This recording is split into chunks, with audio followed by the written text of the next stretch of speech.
Oke, selanjutnya kita bahas soal OSP 2025 nomor 27.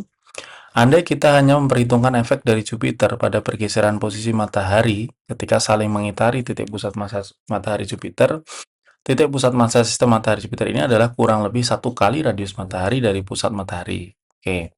Jika alien dari sistem keplanetan 55 CNC yang berjarak sekian melakukan pengamatan astrometri pada matahari kita untuk mendeteksi apakah matahari memiliki planet, berapa besarkah pergeseran maksimum posisi matahari pi disimbolkan di situ yang akan diamati jika pengamatan dilakukan pada selang waktu setengah periode Jupiter. Oke. Jadi maksudnya adalah matahari kita ya dan Jupiter saling mengorbit pusat massa ya. Pusat massanya kebetulan ada di permukaan matahari gitu kira-kira ya. Center of mass-nya di situ. Nah, artinya matahari berputar mengelilingi matahari berputar mengelilingi pusat massa, Jupiter juga mengelilingi pusat massa, mereka selalu garis anggap seperti bintang ganda gitu ya. Nah, artinya nanti matahari akan setelah setengah periode Jupiter ya, matahari akan tadinya di sini, dia akan berputar mengelilingi pusat massa di sini misalnya. Jadi di sini gitu ya. Ya kan? Karena mengelilingi pusat massa ini. Pusat massa bersama gitu ya. Nah, artinya jarak pergeseran posisi mataharinya yaitu 2 kali radius ini gitu ya.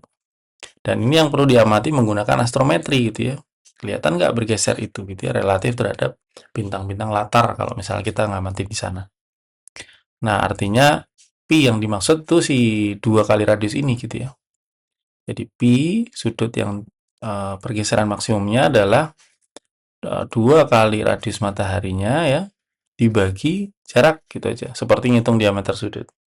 Tapi ini kita apa namanya? Dalam radian ya kalau kita pakai rumus ini. Oke, nanti kalau udah ketemu bisa diubah ke detik busur misalnya gitu ya. Berarti ini tinggal 2 kali radius mataharinya adalah 696.000 kilometer dibagi jaraknya ya. Kalau kilometer berarti bawahnya juga harus kilometer.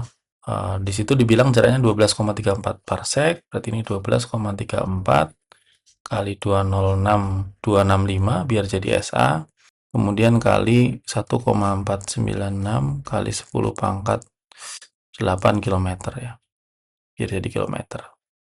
Nah, nanti ketemu berapa pergeseran maksimumnya dalam radian ya. Kecil sekali ya, ketemunya 0,000 panjang gitu ya, 36. Kalau dijadiin detik busur ya, berarti dikali 206.265, pi-nya ketemu 7,5, 7,54 ya, kali 10 pangkat minus 4 detik busur ya. Oke gitu ya, soal ini termasuk mudah.